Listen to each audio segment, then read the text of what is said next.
तो एक क्वेश्चन बनाते हैं अच्छा सा। एक स्फीयर है कांच का, ध्यान सुनेंगे। एक कांच का स्फीयर है,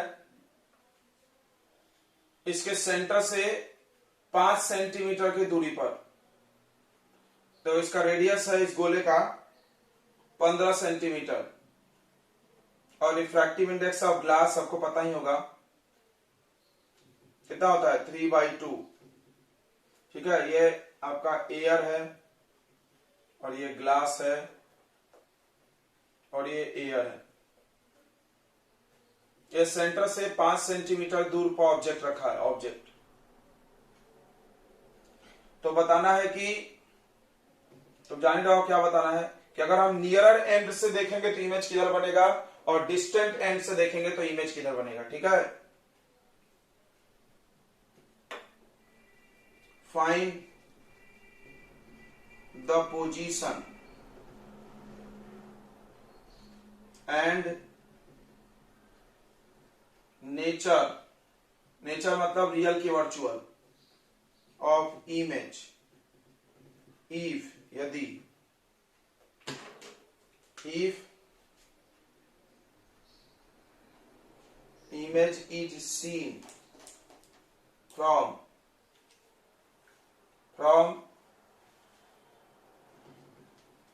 the closer end of a sphere। दूसरा, image is seen from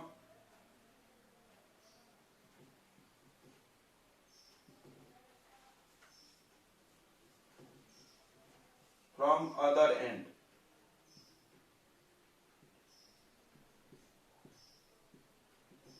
ठीक है, ऐसा ही कुछ भाषा का प्रयोग होता है। दूसरे एंड से हम देखें तो कैसा होगा, और पास से देखें तो कैसा होगा। ठीक है, जल्दी से बताइए बना के, कल ऐसा क्वेश्चन हमने कराया है, जल्दी से बताओ बच्चों।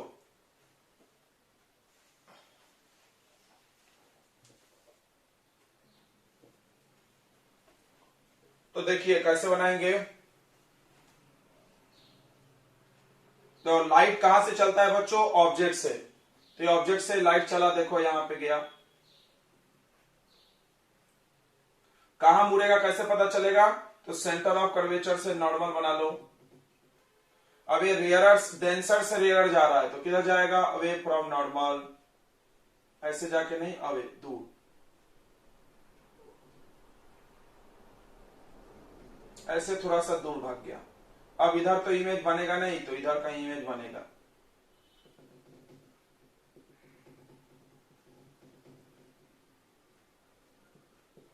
ये यहां का इमेज बन रहा है। ठीक है, चलिए, तो यहां ऑब्जर्वर खड़ा होकर देख रहा होगा, यहां पे लाइट निकल रहा है, उधर से देखता होगा। ठीक है, ऑब्जर्वर, ओके। तो पहला करते हैं हम लोग,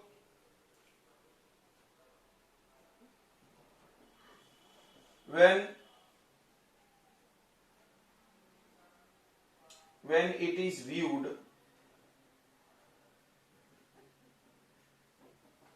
from closer end, पास वाले एंड से देखेंगे तो क्या होगा। तो इसमें अपने को μ1 चाहिए, μ2 चाहिए। μ1 जिससे लाइट जा रहा है, लाइट ग्लास से जा रहा है तो μ1 3/2, μ2 जिसमें जा रहा है, हवा में जा रहा है तो 1।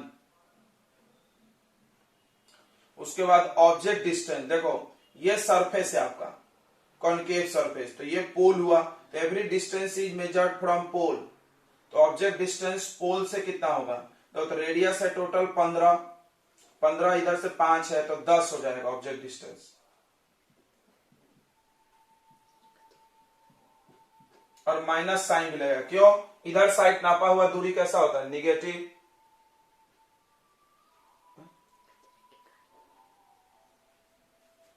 तो -10। ठीक है, 15 में से 5 चला गया तो -10। ठीक है, ओके।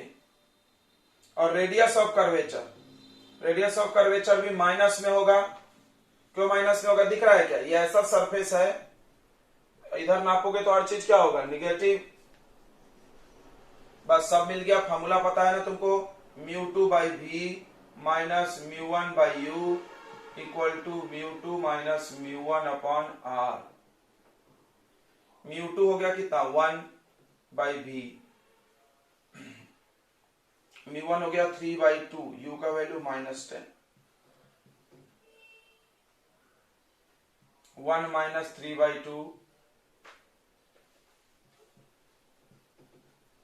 1 बाई वी, ये माइनस माइनस प्लस हो जाएगा 3 बाई 20, और यहाँ 2 से एलसीएम ले लो तो यह जाएगा -1 बाई 2 -15, तो 1 बाई वी का वैल्यू हो गया 1 बाई 30 माइनस, ये इधर जाकर माइनस हो जाएगा 3 बाई 20, तो ये सब 20 इधर जाएगा 30 इधर, बराबर 30 20 का एलसीएम कितना हो जाएगा 60, 30 दूना 60 और 20 3 60 9, तो 1 by v equal to 7 by minus 7 by 60, तो v equal to 60 by 7 minus में, ठीक है। तो 7 से डिवाइड करो, 8 पॉइंट कितना आ रहा है बताओ,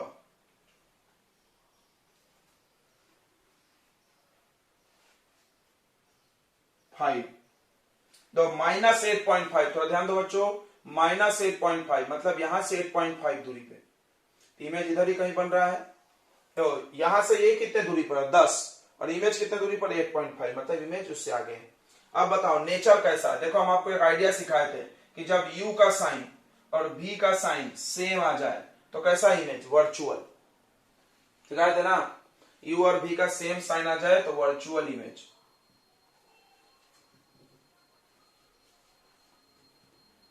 इमेज वर्चुअल है। अब सेकंड कंडीशन देखेंगे बच्चों, सेकंड कंडीशन में बोल रहा है कि अब दूसरे एंड से देखना है, दूर वाले एंड से, तो दूर वाले एंड से देखना, अब इधर से देख रहे हैं कहीं, तो अब देखो ये स्फेरिकल सरफेस हो गया तुम्हारा, समझ रहा है, ये पोल हो गया, और ये ऑब्जेक्ट है, तो ऑब्जेक्ट से लाइट चलता है, कहीं भी कोई चीज कैसे दिखता है, लाइट चल जाता है ऑब्जेक्ट से, ये लाइट चला, फिर वो रेयर से डेंसर मिल रहा है। अब नॉर्मल बनाओ, नॉर्मल कहां से जाता है, सेंटर ऑफ कर्वेचर, ये नॉर्मल बन गया। तो लाइट रे जब निकल रहा है किधर से किधर बच्चों, डेंसर से रेयर, तो किधर जाएगा, अवे जाएगा, ऐसे नहीं जाके थोड़ा,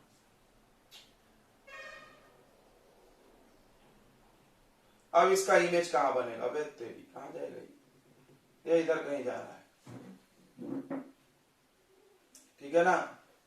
अब देखो, अब हम लोग निकालते हैं सेकंड कंडीशन, जब दूर वाले एंड से देखेंगे, तो अब देखो μ1 मतलब जिसमें से लाइट जा रहा है, तो ग्लास से जा रहा है तो 3/2, μ2 यानी जिसमें जा रहा है, हवा में जा रहा है 1, u मतलब ऑब्जेक्ट डिस्टेंस फ्रॉम पोल, अब देखो पोल से इधर साइड है, इधर साइड की दूरी क्या होती है प्लस, ये कितना होगा 15 + 5 20 हो जाएगा, समझ रहा है, यहां से देखना है ये दूरी, यहां तक 15 है रेडियस, और ये 5 प्लस होगा, इधर है तो रेडियस भी उधर साइड ही है तो प्लस होगा। अब कर लो μ2 by V minus μ1 by U, ठीक है, equal to μ2 minus μ1 by R, 1 by V minus 3/2, u का वैल्यू 20, μ2 माइनस v1 यानी 3/2 माइनस 1, उल्टा हो गया, सॉरी।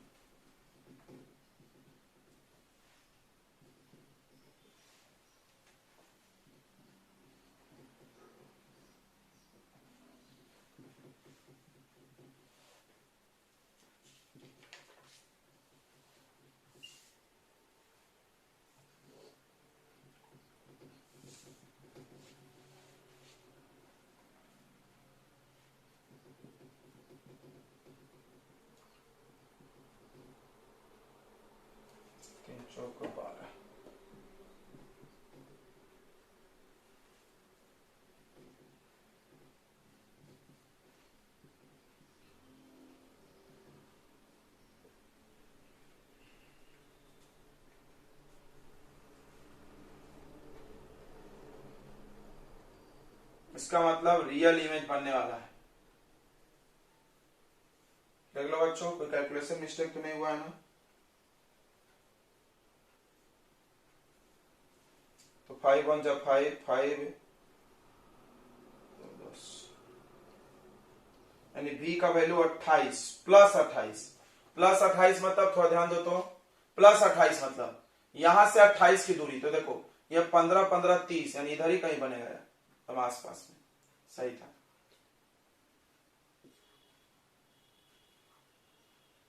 हाँ? 5 2 जा 10, कितना बचा? 24। यहां से 24 की दूरी पे देखो, ये टोटल 30 है, यहां से 30 है टोटल, ये तो इसके बाहर तो नहीं निकलेगा। 24 मतलब इधर ही कहीं बनेगा।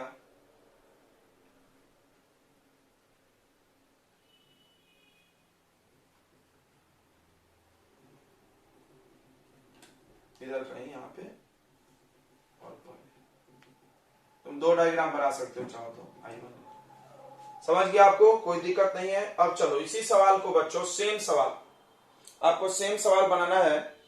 बस हमने जो ये किया है ना, एयर एयर आप वाटर में कर दो, मतलब इस कांच के गोले को लेकर कहां चले जाओ? पानी में। और ये आपका होमवर्क रहेगा, ठीक है? होमवर्क क्या रहेगा? देखो एक स्फीयर है, इस स्फीयर का रेडियस ऑफ कर्वेचर 15 है, रिफ्रैक्टिव इंडेक्स इसका ग्लास का कितना है? 3/2 है। इसको वाटर में रखें, ये ग्लास वाटर वाटर, ठीक है? वाटर का रिफ्रैक्टिव इंडेक्स कितना होगा? रिफ्रैक्टिव इंडेक्स ऑफ वाटर कितना है? 4/3। और ऑब्जेक्ट सेंटर से 5 सेंटीमीटर की दूरी पर रखा है, ठीक है? तो आपको बताना है दोनों केस में पोजीशन ऑफ इमेज और नेचर। अच्छा नेचर देखे हम लोग ने इसमें, तो इसमें u प्लस v प्लस, दोनों प्लस, फिर से तो कैसा? वर्चुअल, सेम साइन तो वर्चुअल, ठीक है? बस हमने क्या बदल दिया पता है क्या? ये जो 1 जहां पे है वहां पे क्या कर देना आपको? 4/3 कर लोगे कैलकुलेशन, देखना पोजीशन बदल जाएगा, देखना पूरी कहानी बदल जाएगी। इसका मतलब आसपास का मीडियम भी बदलने पे बदलता है, ठीक है? ये आपका होमवर्क है, नोट कर ले फटाक से, ठीक है? देखो ये एक स्फीयर है, ग्लास का है,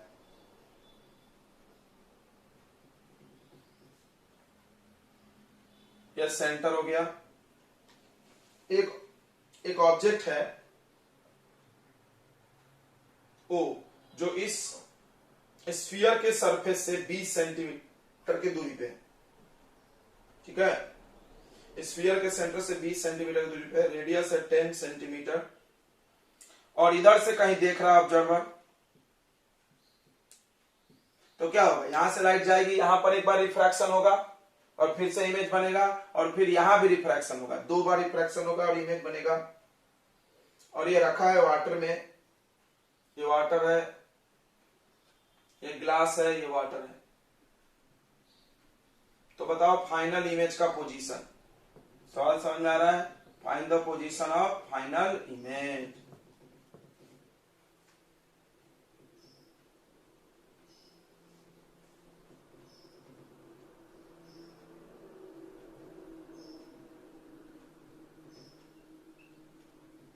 फाइनल इमेज का पोजीशन बताना है, ठीक है?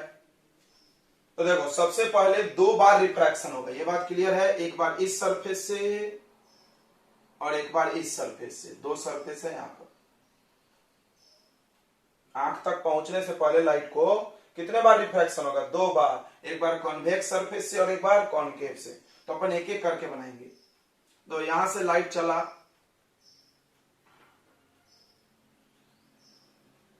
लाइट ऑब्जेक्ट से ही चलता है, तो पहले फर्स्ट केस में light passes from air to glass, light passes from air to, sorry air कहाँ है? water to glass। पहले केस में लाइट वाटर से ग्लास में जा रहा है, ठीक है, वाटर से ग्लास में जा रहा है, ध्यान देंगे इधर, वाटर से ग्लास में जा रहा है।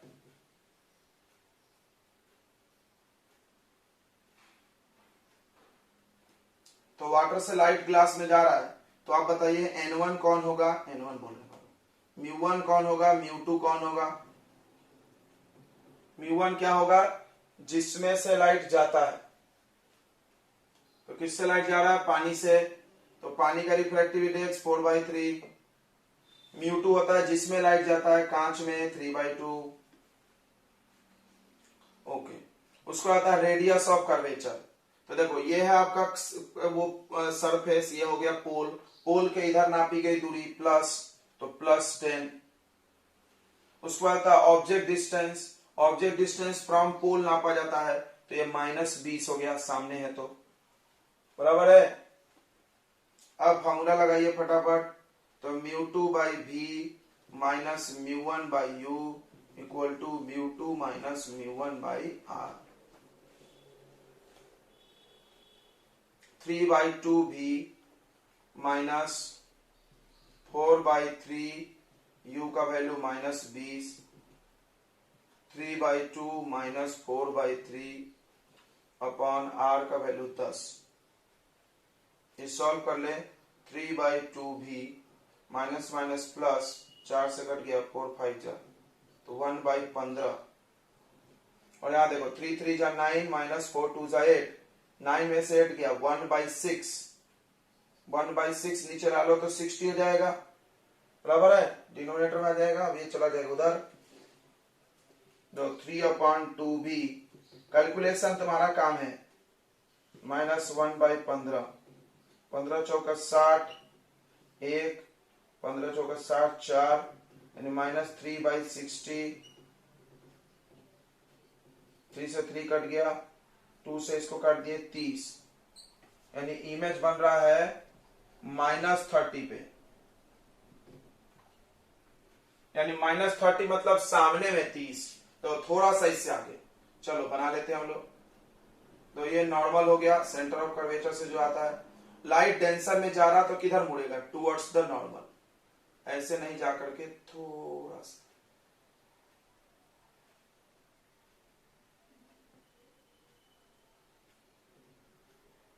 ठीक है, अब ये पीछे बढ़ाओ, अब ये तेरी जगह कम पड़ गया इसकी, तो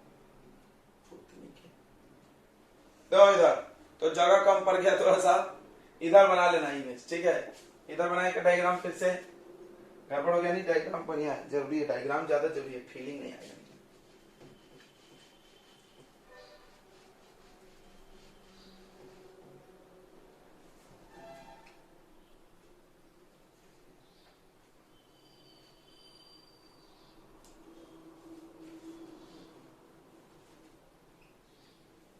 ये सेंटर है आपका, ये दो सरफेस लेना है, एक बार इस सरफेस से रिफ्रैक्शन और एक बार इस सरफेस से लेंगे। इधर कहीं ऑब्जर्वर खड़ा होगा, जिधर लाइट जाएगा वहीं ऑब्जर्वर रहता है।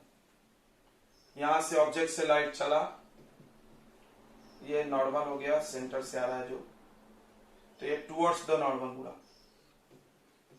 तो इमेज कहां बना, पीछे बना, प्लस में बना है तो इधर बनेगा ना, प्लस इधर होता ना, नहीं सॉरी माइनस इधर होता है। ये 20 पे था और 30 पे चला गया, माइनस में।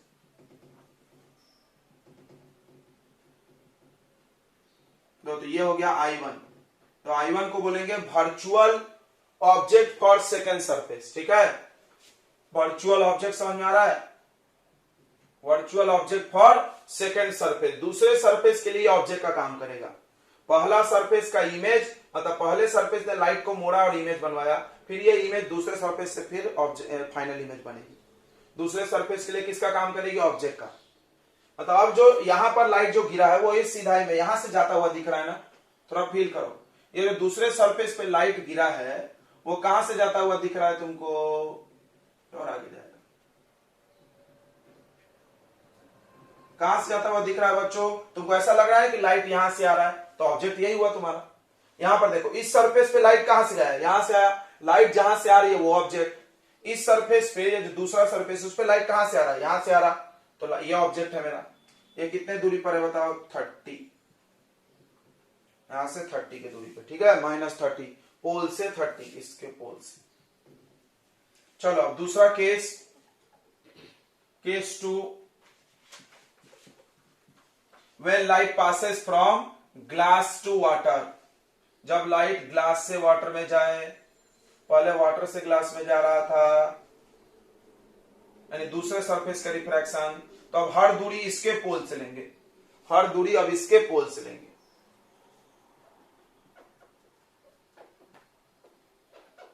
when light passes from, जब लाइट पास हो रहा है किधर से किधर, ग्लास टू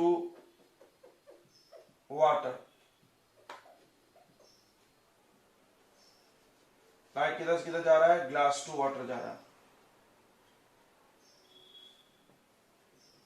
ठीक है, ग्लास टू वाटर लाइट जा रहा है अभी।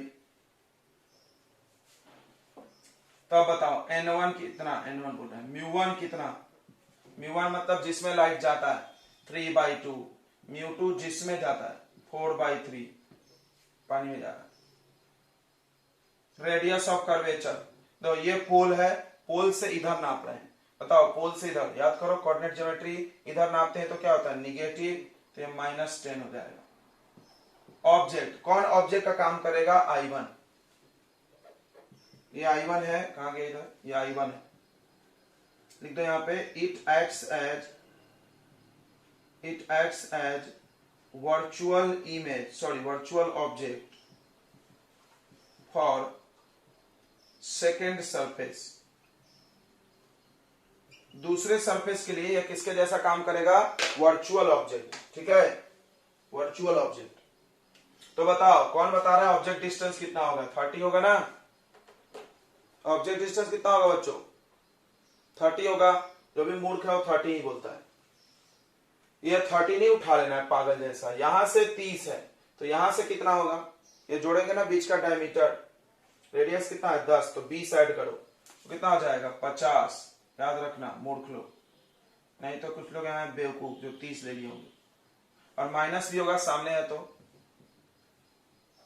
बस, तो बना दो μ2/v minus μ1/u equal to μ2 minus μ1 upon r। μ2 कितना है, μ2 हो गया 4/3v, μ1 3/2u, u कितना है -50, μ2 माइनस μ1 यानी 4/3 माइनस 3/2, r कितना है -10। इसको ही सॉल्व करना है, ठीक है, इधर कमिट आके कर रहे हैं हम, नोट कर लिया आप लोगों ने।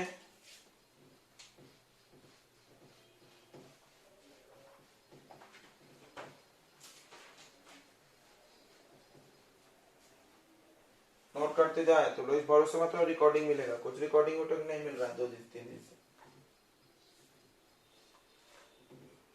तो यहां से कट रहा है क्या, नहीं कट रहा, तो 3/100 हो गया। अब यहाँ पे देखो 4 2 जा 8 माइनस 9 माइनस 1/3 2 जा 6 नीचे आएगा, यानी 60 हो जाएगा, माइनस माइनस कट भी जाएगा, तो 4/3v equal to 1/60 minus 3/100, LCM कितना होगा रे, 600 ले लेते हैं, सही है, 60 से डिवाइड किए तो 10, 100 से किए तो 6 18। ये बताओ 10 में से 18 गया, -8/600, अभी काटना है बस, तो 3 से इसको काट दिए 200, 2 से काटे तो 100, और ये 2 से काटे तो 4, 4 से 4 कट गया, यानी क्या बचा 1/v इक्वल टू 1/100 माइनस, तो v इक्वल टू 100, ये आ गया फाइनल इमेज, फाइनल इमेज। अब देखो -100 है बच्चों, -100 मतलब इससे 100 दूरी पे, तो देखो ये 50 पे है, और यहां से 50 आगे जाओ, ओ गॉड अभी भी जगह कम पड़ गया, देखो अब कहां जाए, अब तो बॉडी नहीं है इधर, तुम बना लेना। अब देखो फिर से देखते हैं, यहां से नॉर्मल बनाओ, यहां से नॉर्मल बनाओ, और ये फिर डेंसर से रेयर आएगा तो किधर मुड़ेगा, डेंसर से रेयर आएगा तो किधर मुड़ेगा, टुवर्ड्स द नॉर्मल। नहीं नहीं, हवे सब हवे मुड़ के आंखों पे आए। अब इसका इमेज का पोजीशन, अरे तेरी बहुत दूर जा रहा है, थोड़ा सा कम मुड़ते के,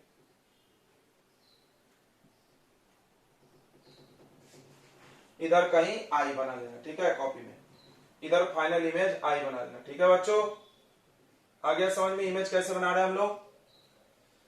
तो देखो यहां पर दो बार रिफ्रैक्शन हुआ, एक बार इस सरफेस से एक बार इस सरफेस से, दोनों से लाइट मुड़ के वहां पर पहुंची। पहली बार मुड़ी तो एक इमेज बना, इसको हम वर्चुअल ऑब्जेक्ट बोल रहे हैं दूसरे के लिए। फिर दूसरी बार फिर मुड़ी तो फाइनल इमेज आई बना, यानी कहां उसको दिखेगा इमेज, 100 सेंटीमीटर के दूरी पे। चलो एक क्वेश्चन और करते हैं ऐसा। यहां पर ऑब्जेक्ट है कितने दूरी में, 10, और ये एयर है, एयर ग्लास एयर, ग्लास नीचे लिखो वहां पर डायग्राम में, और इधर से कहीं देख रहा ऑब्जर्वर बेचारा, तो दो बार रिफ्रैक्शन होगा। Find the position of final image. चलो लिखो, होमवर्क लिखो, ये होमवर्क लिखो बच्चों, find the position of final image लिख रहे हैं। कल ये दोनों होमवर्क बनना चाहिए, तो कनपट गरम कर देंगे, पहले बता दें।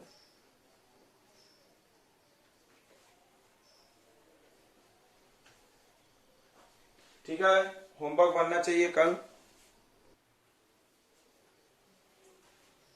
देखो बच्चे, तो आपने लिखा लेंस के बारे में कि लेंस ऐसा सरफेस है तो दो रीजन से बंद हो, दो तरफ से बंद होना चाहिए। मिरर दो तरफ से नहीं होता, एक ही तरफ होता है, तो इसमें दो तरफ से बंद होना चाहिए और एक स्फेरिकल होना चाहिए। कोई जरूरी नहीं कि दोनों हो भी सकता है, दोनों नहीं भी हो सकता है। तो देखो कितने प्रकार के लेंस हैं, टाइप्स ऑफ लेंसेस। तो पहला बनाया गया ऐसा लेंस, दोनों तरफ कॉन्वेक्स सरफेस लगा दिया गया, इसका नाम रखा गया by convex lens. By convex मतलब दोनों तरफ कॉन्वेक्स है, ठीक है, दोनों तरफ कॉन्वेक्स, सिंपल कॉन्वेक्स भी इसी को बोलते हैं। एक और बनाया गया बच्चों प्लेनो कॉन्वेक्स, ये देखो प्लेनो कॉन्वेक्स,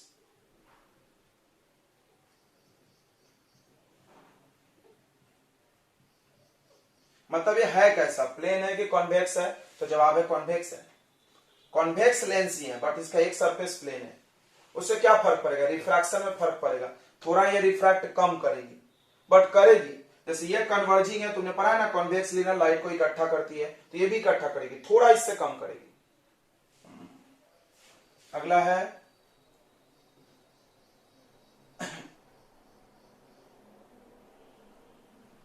बच्चों कोनो कॉन्वेक्स। अच्छा, मेनली दो टाइप का लेंस होता है, एक कॉन्वेक्स, तो मेनली दो टाइप का होता है, एक कॉन्वेक्स लेंस और दूसरा कॉनकेव लेंस। ध्यान से सुनेंगे,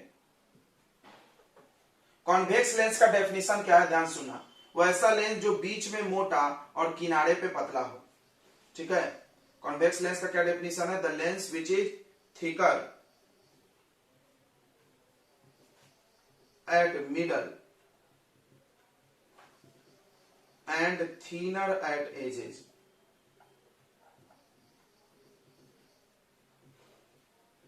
अब आप इस डेफिनेशन को यहां मैच करो, क्या ये किनारे पे पतला और बीच में मोटा है, क्या ये लेंस किनारे पर पतला बीच में मोटा है कि नहीं है कि नहीं है भाई, ये दिख नहीं रहा, अंधे हैं, तो ये कॉन्वेक्स है। अब बताओ ये लेंस कैसा बिहेव करेगा, कॉन्वेक्स होगा कि नहीं होगा, होगा कि नहीं होगा। देखो इसका किनारे पे देखो, बीच में देखो, और इसका नाम होगा कोनो। कोनो मतलब ये कॉनकेव है ना इधर, इसलिए कोनो कॉन्वेक्स, कोनो कॉन्वेक्स लेंस, ठीक है। But it will behaves like convex lens, all are convex lens. यहाँ पे जितने लिखे हैं सबके सब कॉन्वेक्स हैं, बस उनके बनाने का डिजाइन अलग है। क्यों, क्योंकि बोला गया है कि एक स्फेरिकल होना जरूरी है, दोनों कोई जरूरी नहीं है, प्लेन भी रख सकते हैं। तो ऑल आर कन्वेक्स, कोई बोला क्या फर्क पड़ेगा, बहुत फर्क पड़ेगा। तो ये सबसे ज्यादा कन्वर्जिंग है, क्योंकि इसका दोनों वेक्स है, तो बहुत लाइट को इकट्ठा करेगी। ये थोड़ा कम, ये और कम, क्योंकि ये सरफेस क्या करेगा, लाइट को थोड़ा डाइवर्ज करेगा और वो कन्वर्ज करेगा, लेकिन टोटल कन्वर्ज ही होगा, रिजल्टेंट क्या मिलेगा, कन्वर्ज ही मिलेगा, मतलब वो थोड़ा फैलाएगा और वो इकट्ठा करेगा, कुल मिला के इकट्ठा ही दिखेगा हमको। तो कॉन्वेक्स लेंस का डेफिनेशन क्या हो तो लिख सकते हो, क्या लिख सकते हो, यहां तो लिखा हुआ है the lens which is thicker at middle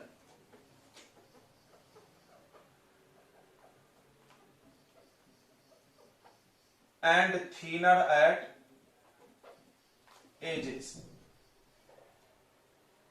और कॉन्वेकेव का डेफिनेशन क्या होगा, उल्टा उल्टा, कॉन्केव ऐसा होता है ना, क्या डेफिनेशन होगा बताओ, थिनर एट मिडल,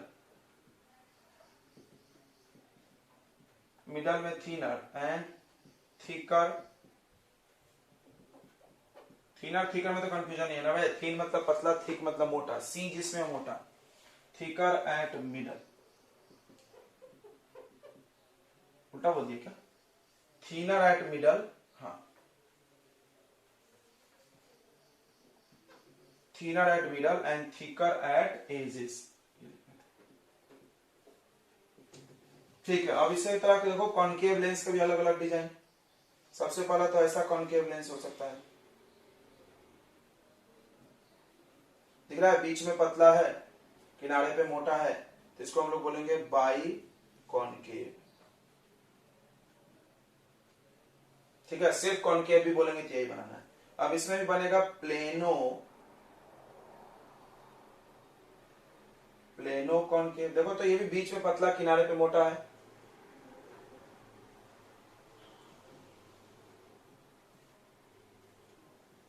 ये कौन सा लेंस जैसा बिहेव करेगा, कॉन्केव। कॉन्केव मतलब डाइवर्जिंग, सब लोग जानता है।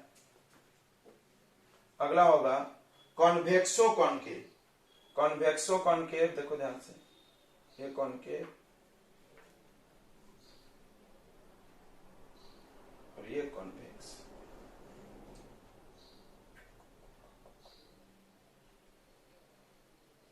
इसका बनावट ध्यान से देखना है।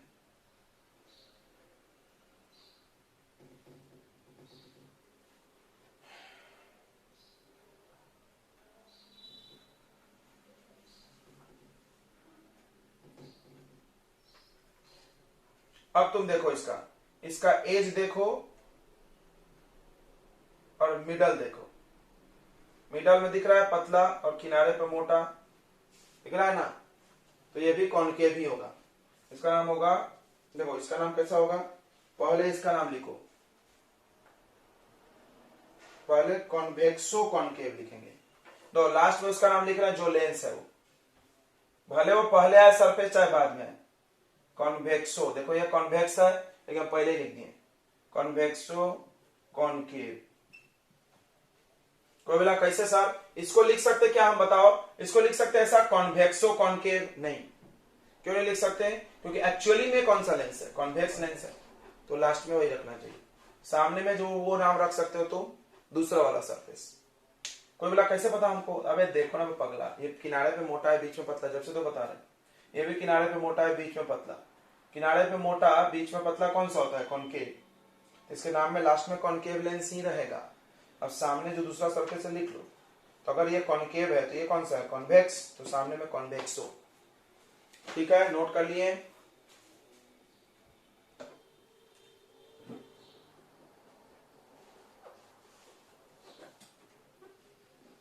तो बच्चों तो लेंस में कोई भी लेंस हो, दो दो सेंटर ऑफ कर्वेचर होगा, बिकॉज इसमें दो दो स्फेरिकल पार्ट है। देखो ये इस गोले से काटे होंगे, इसका सेंटर C1, फिर इसको इस गोले से इधर से काटे होंगे, इसका सेंटर C2। कुल मिला के बात क्या है, लेंस में दो सेंटर ऑफ कर्वेचर होता है। ठीक है, अगर दोनों स्फेरिकल सरफेस है तो इसका भी इधर सेंटर होगा C1, इधर सेंटर होगा तो C2। ठीक है, दोनों सेंटर ऑफ कर्वेचर को जोड़ने वाले लाइन को क्या बोलते हैं, principal axis, imaginary line. Imaginary क्यों, काल्पनिक है, वह हकीकत में दिखता तो है नहीं, ये हो गया principal axis.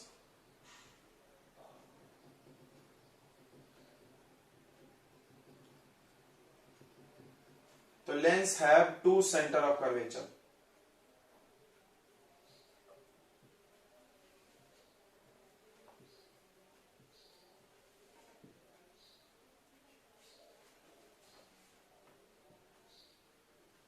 Because it is part of two spheres. क्यों भाई ऐसा होता है? क्योंकि ये दो गोले का पार्ट है। Because it is part of two spheres.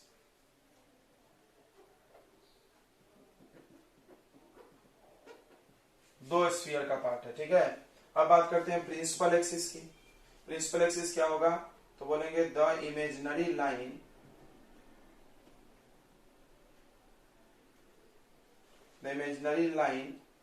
joining two center of curvatures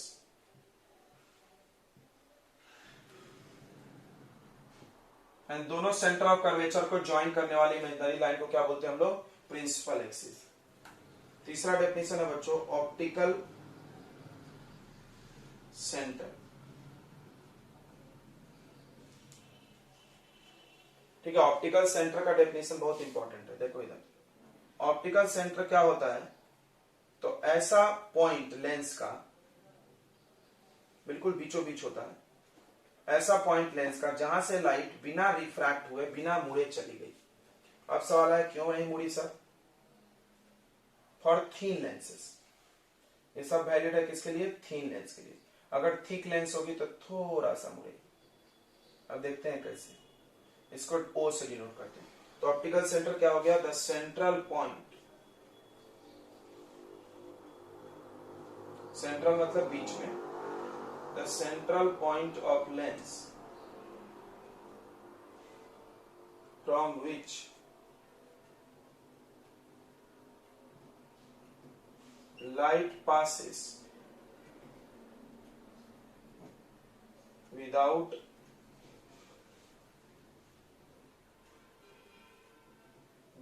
any deviation for thin lenses.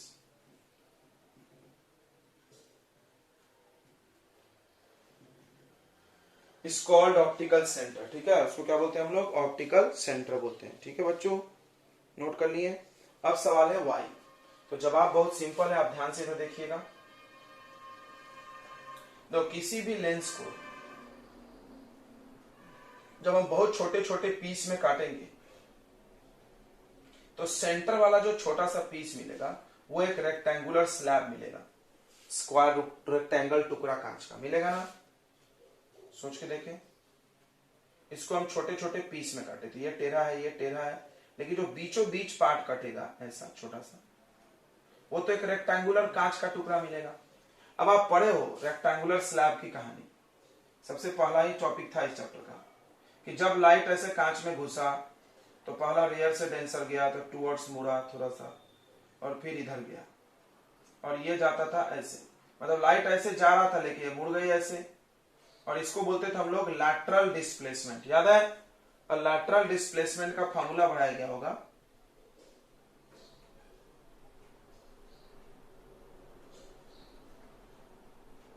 Lateral displacement का फॉर्मूला याद है किसी को? टी सेक क्या था बताइए बच्चों, लैटरल डिस्प्लेसमेंट का फॉर्मूला। अरे तुम बोल सकते हो कि ये जो डिस्प्लेस हुआ, मतलब लाइट ऐसे जा रही थी, नीचे कितना दबा है? द परपेंडिकुलर डिस्टेंस, डेफिनेशन पढ़े होगे, the perpendicular distance between incident ray and emergent रे, यानी ये कितना नीचे दबेगी वो इसका फॉर्मूला है, यानी वो डायरेक्टली प्रोपोर्शनल है थिकनेस ऑफ ग्लास स्लैब के बराबर।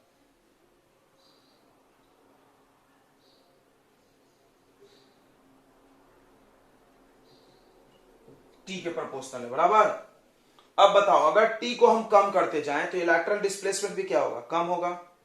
मान लो ये थिकनेस बहुत कम हो जाए, जैसा कि यहां हुआ है, अगर थिकनेस टेंड्स टू 0 हो जाए, लगभग 0 के बराबर, तो लैटरल डिस्प्लेसमेंट भी कितना होगा? 0 टेंड्स टू मतलब 0 नहीं होना, 0 के लगभग बराबर। तो यहां भी कुछ ऐसा ही है। So I am always telling it is valid for thin lenses, क्योंकि अगर मोटा लेंस लोगे तो फिर यह थिकनेस पतला नहीं रहेगा। तो अब क्या होगा? यहां से लाइट गया, एकदम कम मुड़ा, मतलब ये इमर्जेंट लाइन इसके एकदम पास चली गई तो आपको मुड़ा हुआ दिखाई नहीं। ठीक है, अगर तुम कोई मोटा लेंस बनाओगे, खाया पिया तंदुरुस्त लेंस, ये देखो ये मोटा लेंस है, तब अगर क्या होगा, आपका लाइट ऑप्टिकल सेंटर से अगर जाएगा तो ऐसे देखो, यहां से घुसा, थोड़ा सा नीचे दब के निकलेगा, समझा क्या, ऐसे निकलेगा जैसा कि वहां हो रहा है, ठीक है ना, ऐसे। तब नो डेविएशन वाला कहानी गलत हो जाएगा। It is valid for thin lens. Okay, clear हो गया सबको? क्यों? क्योंकि हर लेंस का जो सेंट्रल पार्ट होता है, बीच का जो पार्ट होता है, अच्छा हो तो लिख सकते हो, central part of each lens behaves as rectangular slab of very minimum thickness. मतलब बीच का पार्ट एक स्लैब जैसा बिहेव करता है जिसका थिकनेस बहुत कम है, तो लैटरल डिस्प्लेसमेंट डायरेक्टली प्रोपोर्शनल हो जाएगा किसके? थिकनेस के।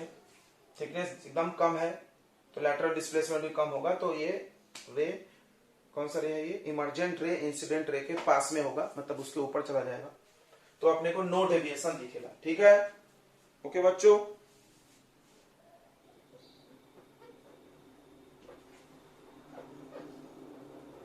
तो बच्चों फर्स्ट प्रिंसिपल फोकस क्या होता है, इसका डेफिनेशन क्या है? तो समझो, जैसे मेरे पास कोई लेंस है, लेंस में प्रिंसिपल एक्सिस के सामने ऐसा पॉइंट, अच्छा इसको एपर्चर बोलते हैं, देखो भूल गए, लेंथ यहां से यहां तक लंबाई को क्या बोलते हैं? एपर्चर। वहां मिला था मिरर में भी। अब देखो यहां पर एक पॉइंट है कोई भी, यहां से चलने वाली लाइट, यहां से चलने वाली लाइट अगर यहां से चलने वाली लाइट प्रिंसिपल एक्सिस के पैरेलल निकल जाए तो इस पॉइंट को हम फर्स्ट प्रिंसिपल फोकस बोल देंगे। ठीक है, प्रिंसिपल एक्सिस पे एक ऐसा पॉइंट जहां से चलने वाली लाइट पैरेलल हो जाए, मतलब ये ऑब्जेक्ट की तरह बिहेव कर रहा, लाइट जहां से आती है वो क्या होता है? ऑब्जेक्ट, और लाइट जहां जाके मिलती है वो क्या होगा? इमेज। तो तुम बताओ पैरेलल लाइट कहां मिलती है? शायद सबने सुना होगा, इन्फिनिटी पे। पैरेलल लाइट कहां मिलती है? इन्फिनिटी पे। तो क्या हम बोल सकते हैं कि फर्स्ट प्रिंसिपल फोकस के लिए ऑब्जेक्ट को रखा गया है F1 पे, F1 first principal focus, minus ले सकते हो, और इमेज किधर है बच्चों? इन्फिनिटी पे। रेडियस ऑफ कर्वेचर क्या है? दोनों सरफेस का सेम मान लिया जाता है, बिकॉज ये कॉन्वेक्स में मोस्टली सेम ही रहता है, तो रेडियस मान लो r।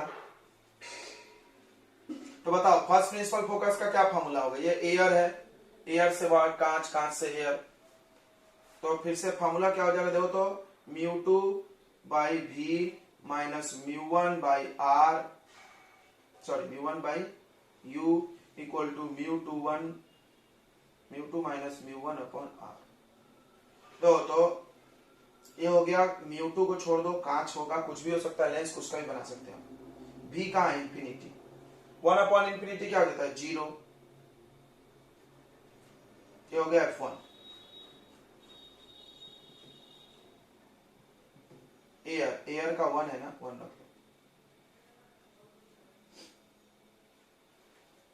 ठीक है, तो फर्स्ट प्रिंसिपल फोकस का फॉर्मूला आ गया बच्चों, देखो तो माइनस माइनस प्लस हो गया, ये 0 हो गया, क्या फॉर्मूला आ गया? r upon μ2 minus 1।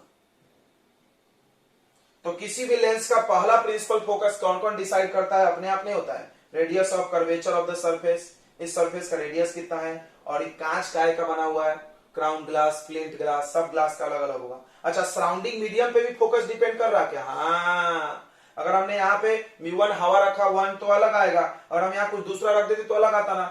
बिल्कुल याद रखना, फोकस फिक्स नहीं होता है लेंस का, चेंज हो सकता है। अगर मीडियम बदलोगे आसपास, अगर रेडियस ऑफ कर्वेचर बदल दिए, अगर लेंस जिससे बना है उसको बदल दिए, तो what is first principal focus? I think आप समझ गए होंगे। प्रिंसिपल एक्सिस पे ऐसा पॉइंट जहां पर जहां से आने वाली लाइट प्रिंसिपल एक्सिस के पैरेलल होकर के निकल जाए। ठीक है, it's called first principal focus. आप नोट करिए डेफिनेशन, लिखिए जल्दी से। The light starting from the point on principal axis, light starting from the point on principal axis become parallel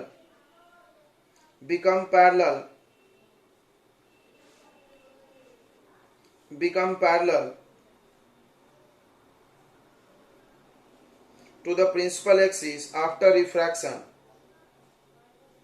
become parallel to the principal axis after refraction,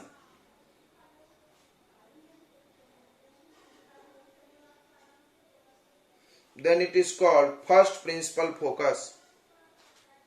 Then the point is called first principal focus.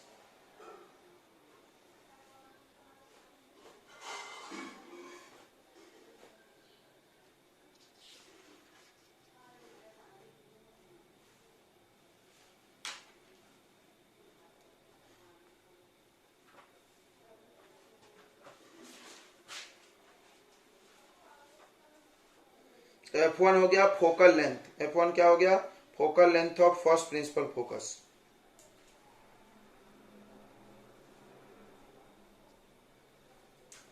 देखा, ये focal length आ गया।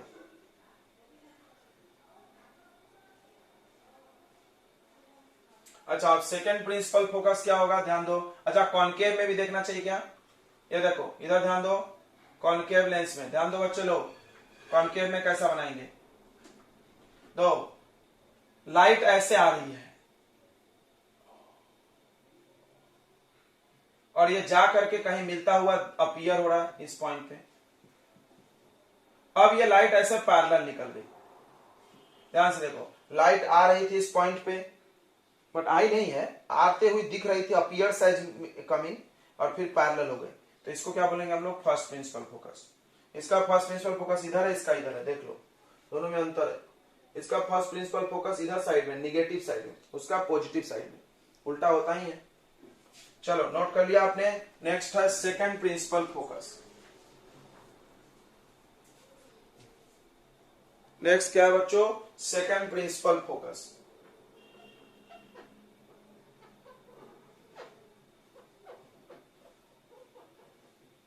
Just इसका उल्टा बच्चों, उल्टा मतलब अगर light parallel आई और रिफ्रैक्शन के बाद जिस जगह पर मिल गई, जो मिरर में भी तुम पढ़े हो, उसको बोलते हैं हम लोग सेकंड प्रिंसिपल फोकस।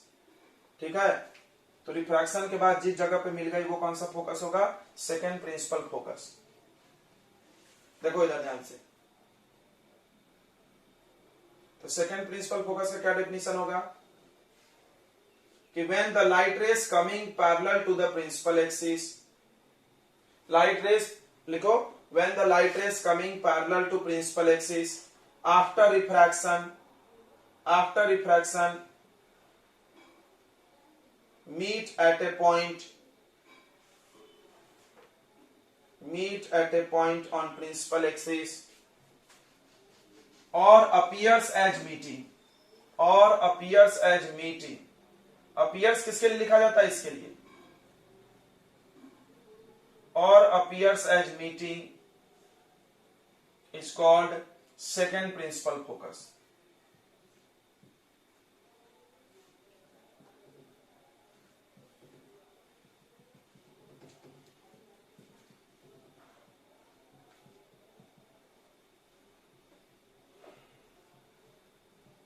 तो यहां पर हर दूरी ऑप्टिकल सेंटर से नापी जाती है, जैसे मिरर में हर दूरी पोल से नापते थे, यहां पे हर दूरी कैसे नापते हैं, ऑप्टिकल सेंटर से, पढ़े होंगे तुम।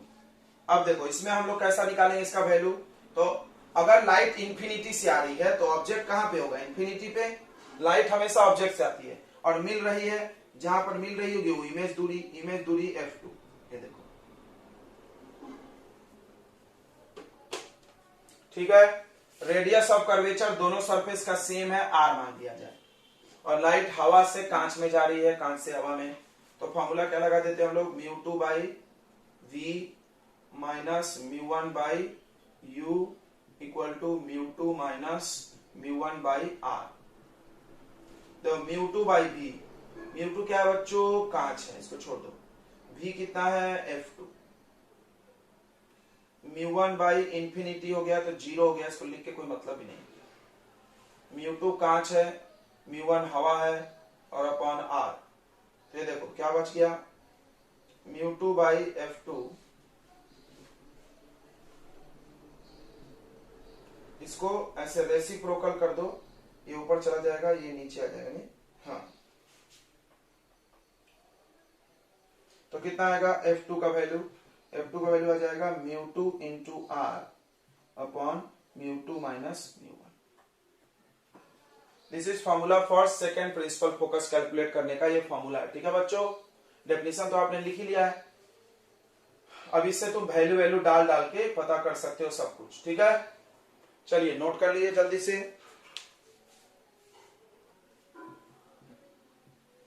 एंड सेकंड प्रिंसिपल फोकस,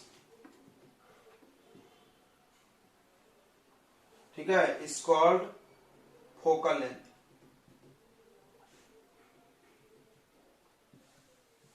यानी तुम इस बात को बोल सकते हो कि second principal focus is main focus. Main focus कौन सा है? Second principal focus. दूसरा वाला प्रिंसिपल फोकस ज्यादा इंपॉर्टेंट है, वो उसको हम यूज करेंगे, यानी ये एफ हो गया। तो आप ध्यान से देख सकते हो, फोकल लेंथ फॉर, ये कौन सा लेंस है? Convex lens. Focal length for convex lens कैसा होगा? पॉजिटिव, इधर है तो होगा ना, ये इसका पहचान है, याद कर जाओ, तुम्हारे चश्मे का पावर होगा, जिसका इसका चश्मे का पावर प्लस में हो, कॉन्वेक्स लेंस लटकाया हुआ है। और फोकल लेंथ का वैल्यू निगेटिव, देखो इसका इधर आया तो निगेटिव होगा, एक्स एक्सिस में इधर, तो ये कौन सा लेंस है? कॉनकेव। इसी फोकस को मेन माना गया। ठीक है बच्चों, इतनी बातें समझ में आ गई? ओके, तो नेक्स्ट लिखेंगे हम लोग आगे, इमेज फॉर्मेशन पढ़ना है। एक और टर्म है बच्चों, फोकल प्लेन। एक और टर्म है, थोड़ा सा ध्यान दे दें, फोकल प्लेन। बहुत बार क्या होती है कि लाइट इंफिनिटी से जो आती है वो पैरेलल तो आती है, लेकिन प्रिंसिपल एक्सिस के पैरेलल नहीं आती है, पैरेलल आपस में आ रही है।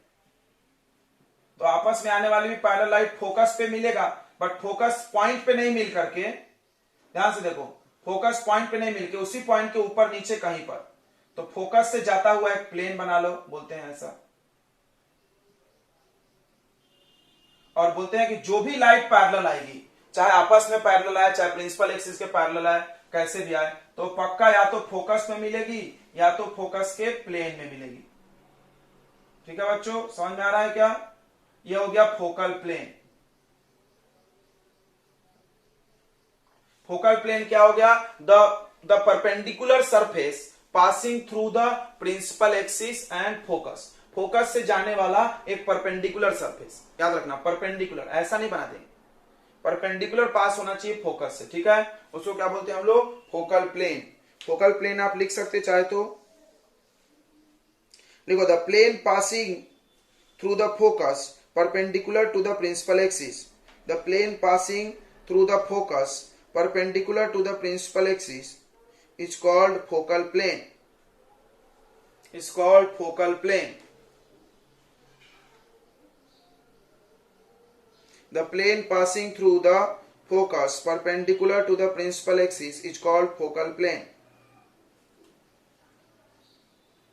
रूल्स है, तुम जानते होगे, हम इसको नहीं पढ़ा रहे, इग्नोर कर रहे हैं। तो पहला रूल कि ऑप्टिकल सेंटर से लाइट जाएगा तो बिना मुड़े जाएगा, सब लोग जान रहे हैं, कोई बड़ी बात नहीं है। दूसरा रूल, पैरेलल लाइट आएगा तो कहां से जाएगा? फोकस से, सेकंड प्रिंसिपल फोकस से। दूसरा रूल, अगर लाइट फर्स्ट प्रिंसिपल फोकस से आएगा तो कैसा हो जाएगा? पैरेलल। खत्म रूल। क्या करता है? बुरा रूल है ये, सब अपन जान ही रहे ना, इसलिए अपन इसको नहीं पढ़ा रहे। ठीक है, direct image formation. Direct image formation बच्चों, चलो फिर, तो इमेज फॉर्मेशन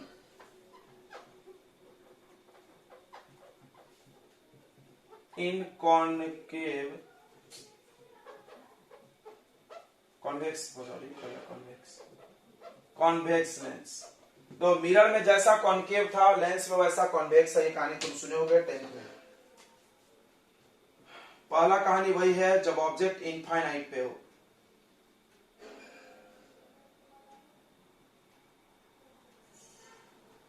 तो ऑब्जेक्ट जब इंफिनिटी पे हो तो लाइट कैसे आती है? पैरेलल। तो पैरेलल आएगी, या तो प्रिंसिपल एक्सिस के पैरेलल आएगी तो डायरेक्ट फोकस पे मिल जाएगा। इसीलिए इस लेंस को हम लोग कन्वर्जिंग लेंस भी बोलते हैं। कन्वर्जिंग लेंस क्यों बोलते हैं कन्वर्जिंग लेंस? क्योंकि लाइट को क्या कर रही है? इकट्ठा करती है एक पॉइंट पे। या तो प्रिंसिपल एक्सिस के पैरेलल नहीं आएगा तो ऐसा हो सकता है बच्चों, देखो तो ध्यान से, फोकल प्लेन में मिले, अभी बनाए थे हम लोग डायग्राम, ऐसे आपस में पैरेलल है, कुछ भी हो सकता है, तब भी ये फोकस पे ही मिलेगा, बट फोकस प्लेन में मिलेगा।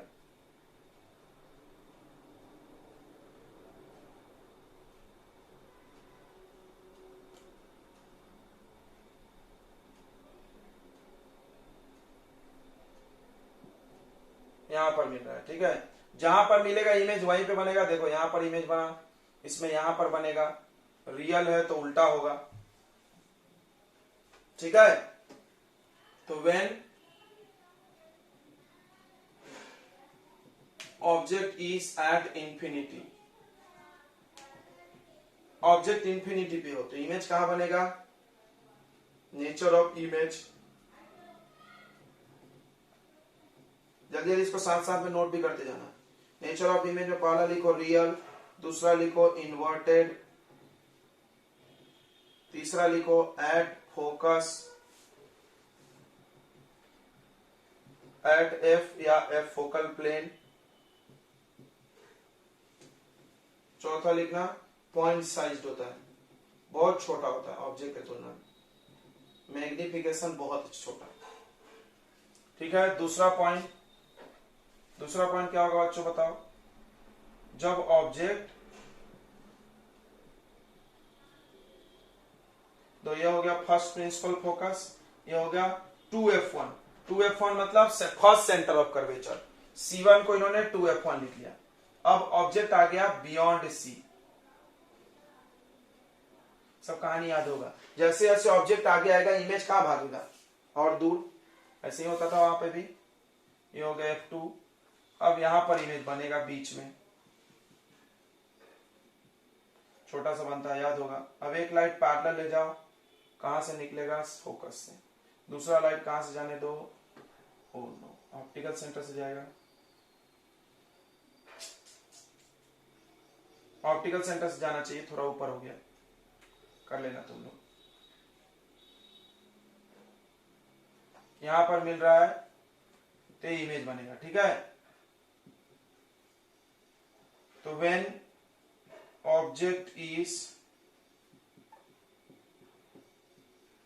बियॉन्ड C1 यानी 2f1, 2f1 के आगे है तो इमेज कहां बनेगा, इमेज होगा रियल, दूसरा होगा इन्वर्टेड, ये नेचर ऑफ इमेज लिख रहे हैं, हेडिंग लगा देना तुम नेचर ऑफ इमेज। तीसरा बिटवीन F2 एंड C2, इधर भी है ना आगे में C2, बिल्कुल। चौथा स्मॉलर देन ऑब्जेक्ट,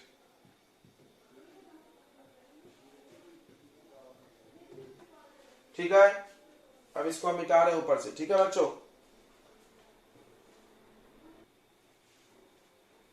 दो तीसरा कंडीशन क्या होता है, व्हेन ऑब्जेक्ट इज एट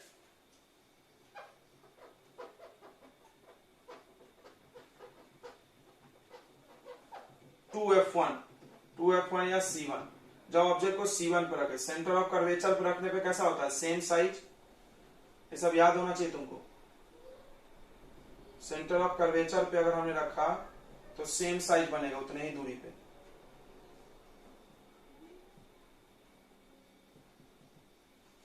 एक लाइट पैरेलल लाओ,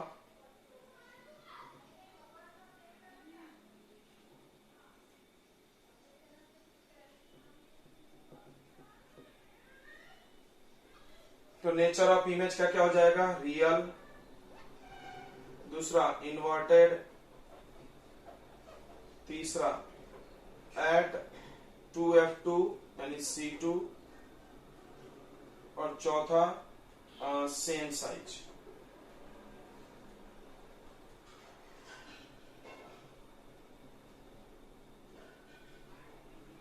चौथा when object is between 2f1 and f1,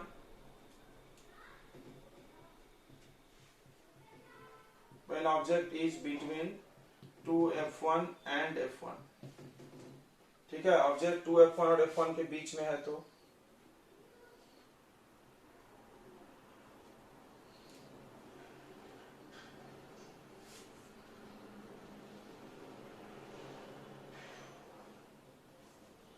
image कहां बनता है, बियॉन्ड 2f2, पता होगा इमेज कहां बनता है बच्चों, बियॉन्ड 2f2, बड़ा बनता है ऑब्जेक्ट से। एक लाइट ऐसे पैरेलल ले जाओ, फोकस से निकालते हुए आगे जाने दो, और दूसरा ऑप्टिकल सेंटर से जाने दो मुझे जाना है, समझा। ये लाइट रे बोल रहा है, इधर जाने दो उसको। चलो ये हो गया, ये ऑप्टिकल सेंटर। अब बताओ नेचर ऑफ इमेज, पहला रियल, दूसरा inverted,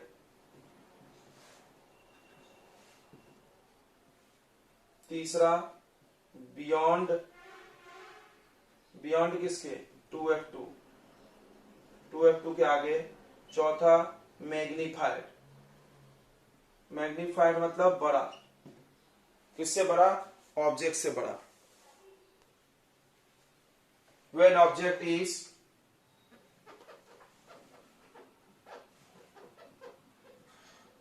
eight F1, first principal focus पे रखो।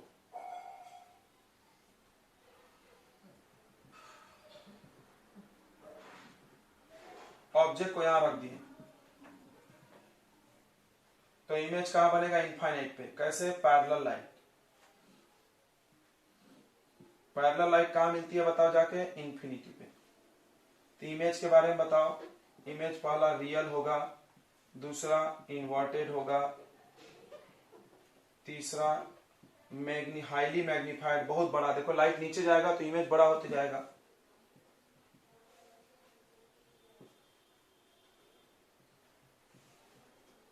चौथा एट इंफिनिटी।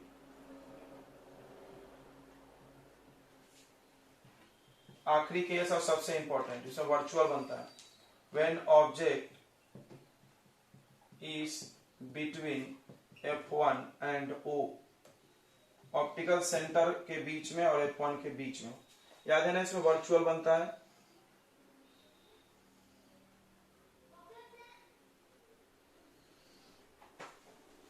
देखो ऑब्जेक्ट बहुत पास में रहेगा,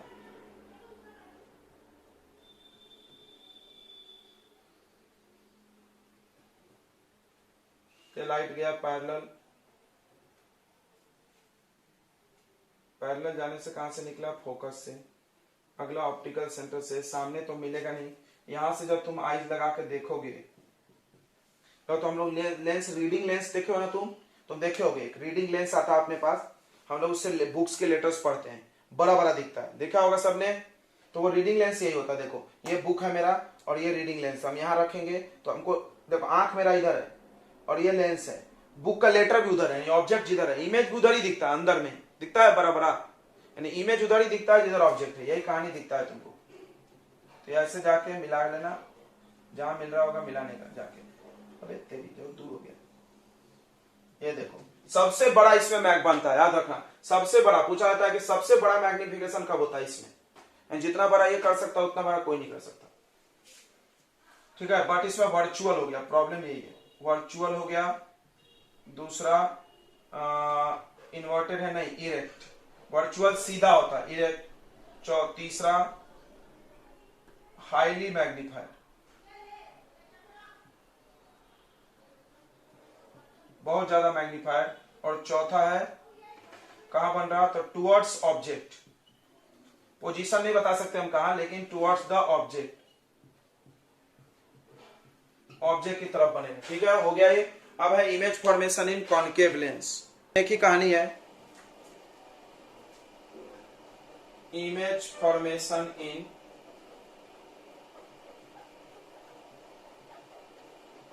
कॉनकेव लेंस। तो कॉनकेव लेंस में एक ही कहानी है, उसको दो जबरदस्ती कोई कोई बना देता है, बट एक्चुअली एक ही है।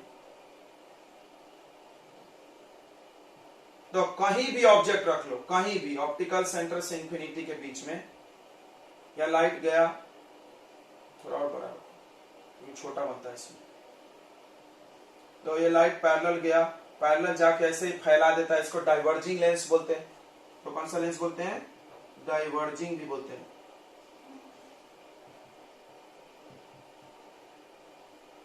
ठीक है, फैला दिया, अब पीछे बढ़ाया हमने तो ये फोकस में मिलता है। थोड़ा और सामने ला उसको,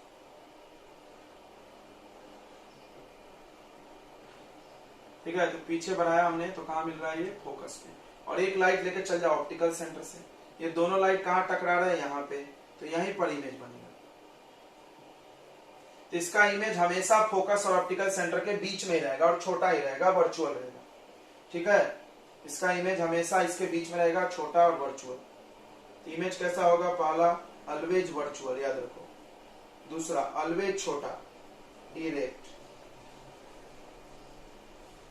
स्मॉलर। चौथा between F2 and O। Okay, ठीक है। अगला हेडिंग लगाया साइन कन्वेंशन।